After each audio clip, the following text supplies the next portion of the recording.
Mais à l'époque, personne n'avait fait attention à un détail, un symbole antique sur la seule maison encore debout, le même logo que celui de Bartholomew Kuma.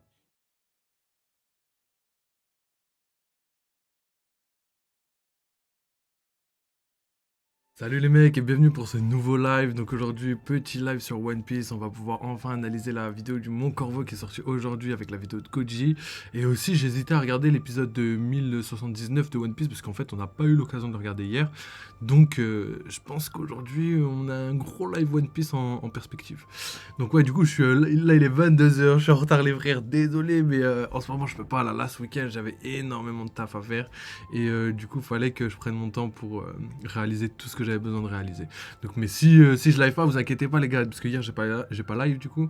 Si je live pas, vous inquiétez pas, il y a toujours 2 vidéos par jour sur ma chaîne, voire 3 vidéos One Piece tous les 2 jours. Le lendemain, il y a toujours 2 vidéos jeux vidéo pour les gars qui kiffent les gameplays, etc., etc. Donc là, on va se lancer sur une vidéo. Là, j'hésite en fait. C'est soit on commence par l'épisode, histoire d'être en mode détente et tout, ou soit je lance les vidéos analyses. Donc là, je pense que j'ai bien envie. En plus, aujourd'hui, ça va être un gros live, j'avais pas vu, mais la vidéo du Mont Corvo, elle dure 40 minutes. La vidéo de Goji, elle dure 34 minutes. Et l'épisode, 20-25 minutes, quoi. Donc, gros live aujourd'hui, les gars. Donc, ouais, le Mont Corvo, est-ce que je commencerai pas par la plus grosse vidéo dès le début? Je pense qu'on va faire ça. On va attaquer directement avec le Mont Corvo. Et l'épisode, on le gardera pour la fin. Donc, Mont Corvo, Goji et l'épisode, évidemment, à la fin. Donc là, je mets pause sur le truc. J'active la cam. Et let's go, c'est parti, les gars. J'espère que vous êtes chauds de ouf. Donc là, je vous mets le début. J'arrive, je vais chercher mon petit Luffy. J'ai besoin de mon Luffy quand je viens. Et là, il est pas là. Bougez pas, j'arrive. そうか運命の事件は38年前ゴッドバレーで起きた。もう一つは天竜人を守ってしまったこと。 S'il est pas là, Luffy, je peux pas faire une bonne vidéo. ウエストブルーの酒だな。俺の故郷の酒だ。飲んでくれ。ゴッドバレーにて天竜人とその奴隷たちを守るため、そこに居合わせたガーフとロジャーが手を組み、ロックス海賊団を打ち破った事件。それがゴッドバレー事件だ。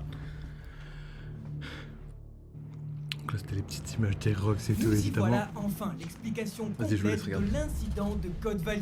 La mort de Rox d'Ishebek, ancien esclave du gouvernement mondial, le père de Shanks contre Barbe Blanche, la création de l'armée révolutionnaire par Monkey D. Dragon, âgé seulement de 17 ans, et le secret de la race antique de Bartholomew Kuma. Bienvenue dans le flashback le plus important de One Piece. Bonjour à tous et bienvenue au Mont Corvo. Voici team. Kamaltero et voici Kitaro. On se retrouve pour l'analyse complète. Ah ouais, du coup, on analyse leur vidéo, mais j'ai même pas tilté en fait. Le dernier live, là j'ai mis la redite sur YouTube, elle sort sûrement demain. Mais dernier live, truc de ouf, wesh, en fait, ils sont passés sur le live, ils regardaient le live, ils se sont abonnés, ils ont fait un petit truc, tu vois, un petit message et tout, hyper sympa. Et le délire, c'est que moi j'étais là, mais j'ai rien capté. Moi j'avais vu Kamal Kita, je me dis, ouais, ça doit être des fans du Mont Corvo et tout, ils ont dû venir comme ça pour je sais pas, parce qu'ils kiffent One Piece, tu vois, des fans normaux, tu vois, comme la plupart des gens qui s'abonnent sur Twitch en ce moment. Et en fait, c'est que plus tard. À la fin du live, en fait, je suis parti regarder. Je me suis dit, Kamal. Après, j'ai fait le rapport entre Kamal Kita et Mon Corvo. Et du coup, je me suis dit, vas-y, je vais aller regarder vite fait sur Twitch, tu vois. Je vais regarder leur profil et tout. Et en fait, je vois la photo de profil, c'est la même, parce que je suis abonné à eux, au Mon Corvo. Du coup, je regarde la photo de profil, c'est la même. Je dis, ah ouais, non, mais là, c'est carrément le fake qui reprend même jusqu'au profil, tu vois. Le gars, je suis à 2 doigts de le bannir, tu vois. Je dis, ouais, ça, c'est les gars, ils se prennent pour eux, puis après, ils t'envoient des messages, ils veulent te faire payer, je sais pas quoi, tu vois. Et après, je suis allé et je vois quoi? Je vois 37 000 abonnés, je sais pas quoi. Je regarde les trucs et je vois les 2 refs, ils sont là, en train d'ouvrir des cartes One Piece. Je me dis, mais wesh! En fait, c'était eux. Et en fait, ils m'ont envoyé un petit message et tout de force de soutien. Ils m'ont dit, je sais plus ce qu'ils m'avaient dit, vous irez regarder. Je vous mettrai sûrement le lien là-haut, là. Mais grave sympa. En vrai, j'ai kiffé. Bon délire, mon Corvo, en vrai. Du coup, je les ai même pas accueillis comme il faut. Je les ai traités comme un fan lambda. Mais après, frère, d'un côté, je me dis, bah au moins, tout le monde est logé à la même enseigne sur la chaîne. Donc, Je me dis, c'est un mal pour un bien, on va dire. Et du coup, je leur ai dit juste, Dieu merci pour le follow, bienvenue sur le live et tout, comment vous allez et tout. Et rien d'autre. Donc voilà, bon, j'ai raté l'opportunité de pouvoir parler de théorie avec eux. J'aurais bien voulu avoir leur avis sur certains trucs, mais c'est pas grave. Plus tard, les frères, quand on aura une grande chaîne, les gars, vas-y, envoyez de la force, les gars, comme ça, on va aller faire des petits. On va aller discuter avec des gros youtubeurs, on va les inviter sur la chaîne pour discuter de théorie, là. Parce que là, on va discuter de ça. De théorie par rapport à Xebec et Roger, par rapport à, hum, le fait que, comment il s'appelle? Est-ce que Garling vivait sur God Valley? Parce que là, a priori, non. Alors que dans un chapitre, il a été dit comme quoi il était ancien roi de God Valley. Mais en fin de compte, en vrai, c'est pas forcément ça. Ça veut peut-être dire roi, mais aussi champion, super-héros, etc., etc. Du coup, et aussi, si il n'est pas roi de God Valley, pourquoi Shanks c'était à God Valley, tu vois? Est-ce qu'il a emmené son fils à la chasse alors qu'il avait que 1 an? Bizarre. Donc vas-y, on parle de tout ça. Let's go, parce que la vidéo est longue. Donc si je commence à parler trop longtemps, laisse tomber. Let's go les mecs. Est-ce qu'elle est complète du chapitre 1095 de One Piece? Alors il y a énormément de choses à dire, vous savez qu'on aime le dire, mais vous savez également qu'aujourd'hui, c'est pas rien de le dire. Nous y voilà enfin, certains l'attendaient dans un épisode spécial, certains l'attendaient dans un film. Aujourd'hui, vous l'avez, le flashback le plus important de toute l'histoire écrite par Eiichiro Oda. Sortez les popcorn, installez-vous confortablement parce que vous avez vu la durée de la vidéo, vous en allez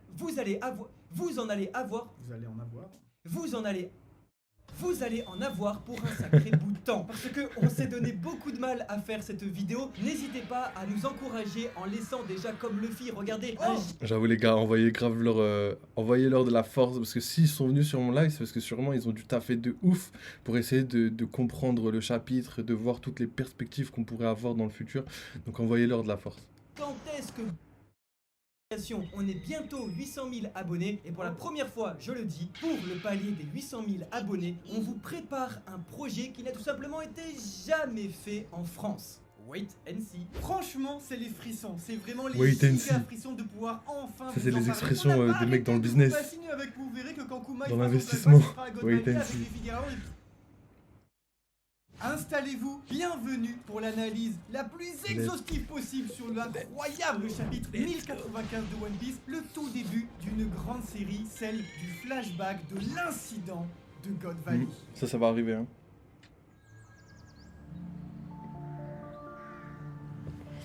Ça en fait j'ai peur à chaque fois, je sais pas si c'est copyright ou pas. Que je laisse pas. Après, il y a leur placement de produit, je peux pas le laisser, les frères, parce que moi je fais pas de placement de produit.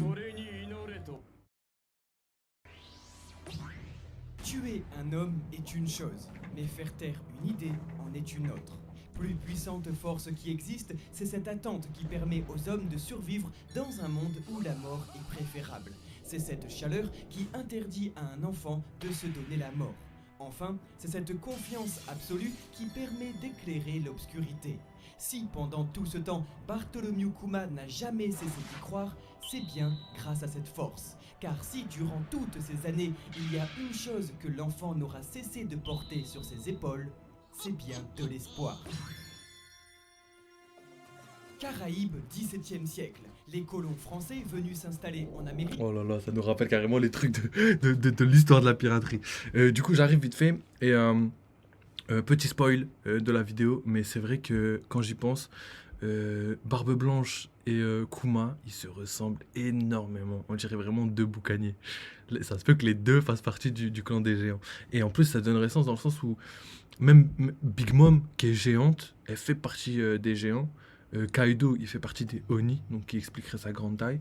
Et Barbe Blanche, qui est grand, ferait partie des boucaniers comme Kuma. Et tout ça donnerait sens au fait de leur grande taille, tu vois, tout simplement. Donc vas-y, j'arrive en 2 secondes, je vais chercher à voir. Troque des marchandises européennes contre des fourrures directement auprès des nations autochtones. Ils se feront appeler ainsi les coureurs des bois. Des années plus tard, pour mieux vendre la viande séchée, ces coureurs utilisèrent la méthode du boucanage, une tradition millénaire consistant à faire sécher la viande. Ils se firent appeler ainsi en Amérique les boucaniers. À la même époque, les flibustiers, corsaires présents sur les eaux, s'associent aux boucaniers pour prendre le contrôle contrôle du bassin caribéen et accroître ainsi leur Ah ouais. liberté de mouvement. C'est le début de l'âge d'or de la piraterie. Les boucaniers et les flibustiers Ça existait quand même, les de boucaniers. créer leur propre pays sur l'île de Tortuga, devenant Tortuga. la toute première nation composée exclusivement d'anciens esclaves et de parias. Un pays sans loi, un pays libre de toute emprise et de tout gouvernement. Cette île, nous la retrouvons dans plusieurs fictions comme Pirates Aïe, des aïe, Caraïbes, aïe. mais surtout ici, One Piece. C'est l'île de la Ruche, créée par Rox Dishebek, une île qui aura d'ailleurs l'allure des Caraïbes depuis sa reprise par Marshall Dietrich. Et alors, tout commence à faire sens. Comme Fisher Tiger après lui, Shebeck aurait donc été un ancien esclave qui décida, comme dans l'histoire des Caraïbes, de prendre la mer, de devenir pirate et de créer la toute première nation d'esclaves, expliquant pourquoi son équipage est au final uniquement composé de victimes du gouvernement mondial. Edward Newgate, victime de l'impôt céleste du gouvernement, Ah Charlotte ouais. Linlin, victime du trafic d'êtres humains du gouvernement, et Kaido, victime de la guerre et enfant soldat vendu au gouvernement. Voilà pourquoi Shebeck aurait Aïe, décidé aïe, aïe. subitement de se Ah, ils ont rendre taffé sur dur, God hein. Valley il y a 38 ans, C'est ouf. car lui-même aurait très bien pu être un ancien esclave victime du tournoi d'extermination organisé tous les 3 ans, et aurait donc décidé de se venger et de mettre un terme à ce morbide divertissement. Comme Barbe Noire, il représenterait donc la face sombre de la volonté du dit, ceux pour qui la fin justifie les moyens. le yang. En effet, tous les dits Et lui, c'est le aspirent à yin, être blanc libres. et noir. Certains Oh là là. n'auront pas peur d'user du machiavélisme pour y parvenir, faire le mal pour un plus grand bien, tandis que d'autres ne pourront jamais être libres si les autres ne le sont pas également. Comme avec les amiraux de la marine et leur vision de la justice, comme un outil pour punir ou bien une morale à défendre, dans la large famille des dits pourraient se trouver des individus qui ont leur propre notion de la liberté, C'est ce qui obligé. permet à Eiichiro Oda de renforcer la richesse de son œuvre, mais surtout d'effacer encore une nouvelle fois le manichéisme de son écriture, car il est fort possible que Rox Dishebek, plus puissant, terrible et sanguinaire pirate de son époque, soit présenté par le prisme de Bartholomew Kuma comme un véritable héros. Bah oui. 俺の国にね種族 Bah oui, on en a parlé, les frères. 3種いるのさ S'inspirant de l'histoire de la piraterie, Eiichiro Oda, comme à son habitude, nous offre donc avec le flashback de Kuma une nouvelle histoire d'oppresseurs et d'opprimés, d'emprisonnement et de liberté. Le sentiment d'injustice que l'auteur traite toujours avec grande justesse chez les hommes poissons se retrouve cette fois-ci chez les esclaves des dragons célestes. Le tout synthétisé chez le personnage de Kuma, dernier boucanier en vie. Là pourrait se trouver la 3e race manquante sur l'archipel de Totland. Rappelez-vous, Charlotte Nilin nous disait qu'il lui manquait 3 races pour accomplir son Ah, rêve. exact. Au vu de son passif avec Elbaf et les paroles de Djaji Vinsmoke, Je te jure, il y en nous avait un savions géant. que la première était les géants. Plus tard, à Onigashima, et la demande de Charlotte Nilin à King de rejoindre son équipage, Donc ça veut dire nous qu'il y avait apprenons Lunaria aussi, que c'est les sûr. Lunariens étaient la seconde. Aujourd'hui, nous découvrons que comme Kuma est l'unique survivant des boucaniers, cette race doit être la dernière manquante à Big Mom.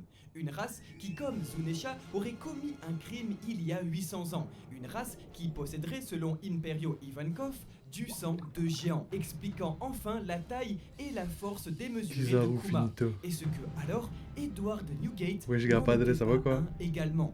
Terriblement puissant depuis tout petit et partageant avec les boucaniers des traits identiques comme le menton et les pommettes, mais surtout une taille immense, lui n'aurait pas pu être capturé par le crois qu'ils gouvernement avaient finito. car protégé par les Rox pirates. Comme Barbe Blanche est mort, Ça fait longtemps qu'il est cela sorti le fait donc chapitre, de quoi, Kuma, on l'avait comme vu. le dit Saturne dans Je ce suis de bonne chapitre, humeur, le MDR. dernier survivant de sa T'as mis de race. bonne humeur. Également, il est impossible de ne pas penser au chapeau de paille géant de Marie-Joise, et ce que les boucaniers n'étaient pas tous des géants, et que comme avec les démons et les tireurs de continents, c'est pour survivre et se cacher du gouvernement mondial que, en 800 ans d'évolution, les boucaniers auraient rapetissé. L'on se rappelle qu'à Dressrosa et à Sabaody, Eiichiro Oda s'amusait en disant que Luffy était connu dans le monde entier comme un géant. Nous aurions peut-être ici un foreshadowing sur l'identité de Joy Boy et son immense chapeau de paille. Ouais, par contre, c'est vrai ça. Le chapeau de paille géant là, il y a une explication, on en parle depuis Après longtemps. la libération de l'île des hommes poissons, le paladin des mers Jinbei, en route pour l'archipel de Totland au chapitre 757, tombait nez à nez sur des ruines sous-marines avec à l'intérieur un poneglyphe. Mais à l'époque, personne n'avait fait attention à un détail, un symbole antique sur la seule maison encore debout, le même logo que celui de Bartholomew Kuma. Il serait alors fascinant d'apprendre après toutes ces années que la patte d'ours est en réalité l'emblème des boucaniers et non celui du Niku Nikunomi, et que les ruines sous-marines visitées par Jinbei étaient le pays ou la ville détruite par le gouvernement mondial il y a 800 ans pour éradiquer Ce serait la légendaire, race mais des ça, boucaniers. Nouvelle on preuve saura de que à la fin, en vrai, on n'a l'augmentation du aucune niveau information des sur ça. océans au fil des siècles, comme l'aura démontré le Ah ouais, chapitre t'as vu les 1089. images, Bug Padré?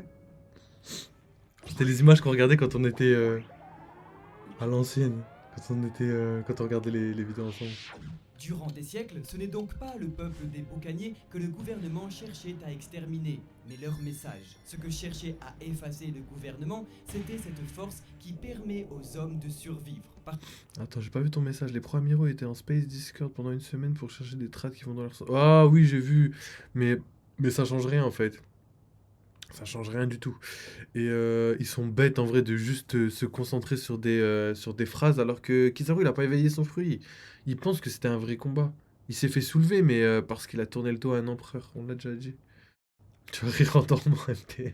Que c'est ce qu'il a toujours voulu être, Kuma risque donc d'intervenir sur Egghead pour sauver tout le monde. Comme lors de sa toute première apparition, il fera de même pour sa toute dernière. En effet, c'est à Sabaody que l'ours avait fait ses adieux aux singes. Ils ne se reverront plus jamais. Et cela tombe bien. L'esprit de Kuma a disparu et Monkey D. Luffy, comme à Thriller Bark, C'est fini, est fin du évanoui. débat. La Fin du débat, Amiral Yonkou. Ouais, bah après, tu connais Amiral Yonkou.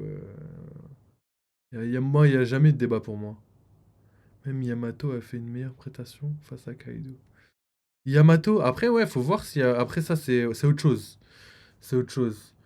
Amiral et Yonkou, pour moi, il n'y a jamais eu de comparaison. C'était impossible, tu vois.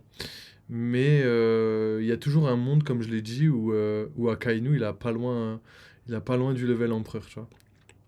Malgré le fait qu'on ait prouvé aujourd'hui que Kizaru, tu vois. Akainu, il a une histoire qui fait qu'il y a moyen. Et ouais, pour préciser, c'est juste en fonction du combat de Kizaru contre. Non, pas Kizaru, de Aokiji contre Akainu. Les deux se battaient, mais vu qu'Akainu était blessé gravement par Barbe Blanche, est-ce que son niveau était plus bas? C'est la seule raison. Sinon, bah, Akainu level intermédiaire au mieux et commandant en moins, tu vois, entre guillemets. Enfin, peu importe. Après, débat de puissance, ça, de toute façon, on peut pas savoir, on verra. Ça fait des semaines on en parle, mais de toute façon, on peut pas ajouter plus que ce qu'on a dit, on peut que attendre. Même Yamato. Après, Yamato, par contre, voilà, pour revenir à Yamato, Yamato. Est-ce qu'elle a le level amiral ou pas? Je sais pas du tout. Je sais qu'elle a l'acquis des rois, donc ça fait quand même quelque chose de ouf, tu vois, en plus en termes de puissance. Mais est-ce qu'elle est aussi forte qu'un amiral? Peut-être, il y a moyen. Tout de suite maintenant, je sais pas, mais elle a le potentiel de devenir bien plus forte qu'un amiral, ça c'est sûr. Et moi, je suis champion du monde de Zumba. MDR.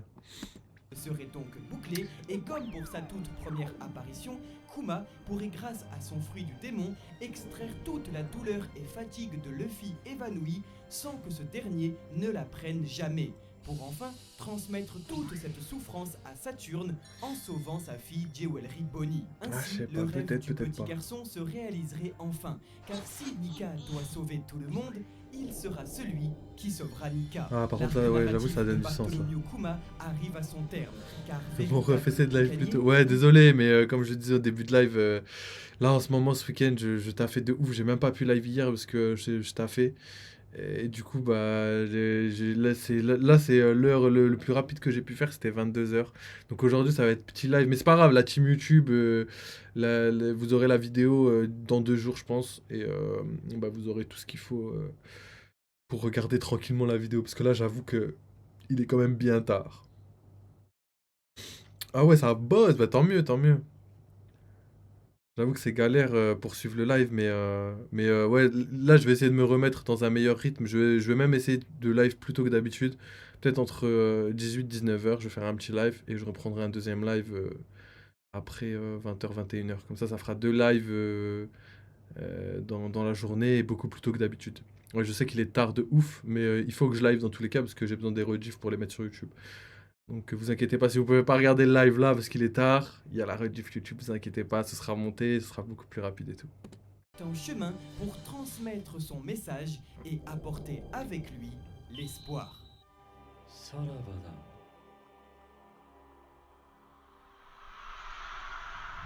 Donc on a à quoi? On est à 12 minutes de vidéo. Donc juste pour récapituler vite fait, on a donc l'histoire de Tortuga, l'histoire réelle de la piraterie, ça c'est ouf. Donc ils ont fait le parallèle entre la piraterie réelle et la piraterie dans le manga. Et aussi l'histoire de Kuma, elle est légendaire parce que c'est vrai que c'est la seule personne qui parle de Nika comme une légende, tu vois, qui se sont transmis de génération en génération. Il y en a d'autres qui parlaient, mais ils n'avaient pas le blaze. C'était sûrement le dieu du soleil ou le dieu de libérateur, tu vois. Donc c'est pas resté longtemps dans la... En fait, à l'heure d'aujourd'hui, le gouvernement mondial a réussi sa mission dans le sens où ils ont réussi à faire oublier le siècle oublié déjà de base, mais surtout oublier la légende de Nika, qui sera le dieu libérateur, entre guillemets, dans le futur. Et qu'est-ce que je voulais dire aussi? Luffy... Le fait que Kuma, actuellement, il a potentiellement... Là, pour moi, il arrive sur Egghead. Je pense qu'il arrive sur Egghead. Est-ce qu'il va récupérer ses souvenirs? Je sais pas du tout. Mais j'aime beaucoup le délire. J'aime vraiment beaucoup le délire. Wesh Lodger, comment tu vas? La forme ou quoi? J'ai fait le croquis. Le croquis, tu parles du dessin de ce que je t'avais demandé l'autre coup, là? Ah ouais, j'ai hâte de voir. Vas-y, on va regarder ça en live. Juste après la vidéo du Mon Corbeau, je suis chaud. Je suis chaud, on regarde ça. Ah ouais, j'ai hâte. En plus, je sais plus, on a parlé de toi il y a pas longtemps. Et c'est vrai que je sais plus pourquoi, mais j'avais besoin de quelqu'un qui dessinait. Et il y a moyen que je fasse appel à tes services. Je sais plus pourquoi. Mais on en parlera plus tard. On en parlera tout à l'heure, je te passerai mon Discord, tout ça.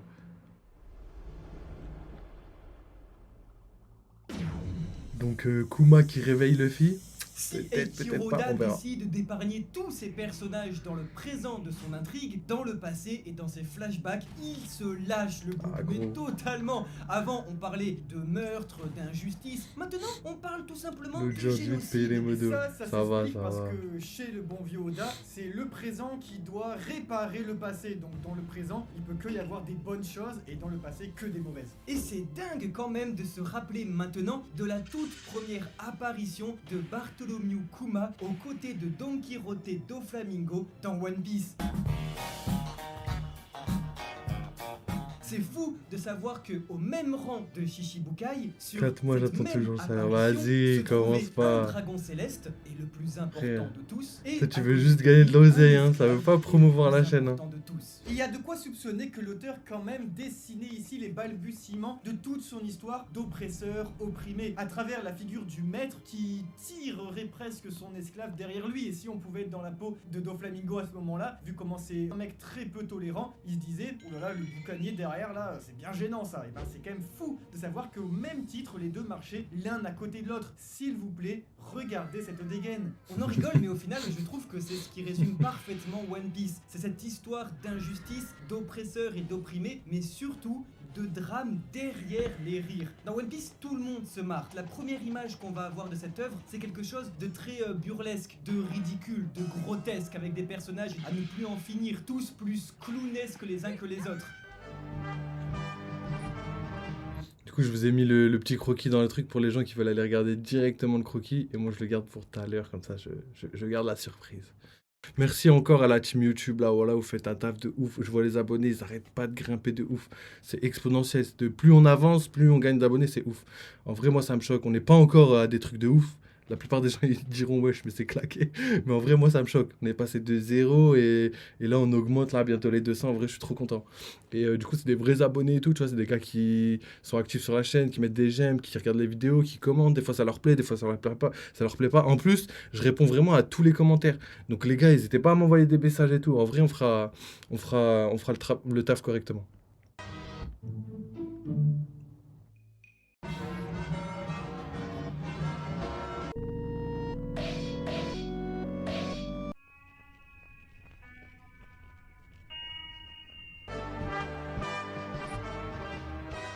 j'ose faire la comparaison, on a ici un petit romantisme de la part d'Eiichiro Oda, on a un petit quand même Victor Hugo, où la beauté se trouvera dans la laideur, avec tous les personnages qui plus seront moches, plus seront bons. Exactement comme Figarland Garling. C'est ça que tu voulais dire, Kamaltero? Bah Garling, il est magnifique, il est trop beau. C'est un petit bâtard. Bah c'est le contraire. Plus on sera moche à l'extérieur chez Oda, plus on sera bon à l'intérieur. Attends, je vais trouver un contre-exemple. Caribou, très très bon personnage. Bah oui, c'est l'avenir.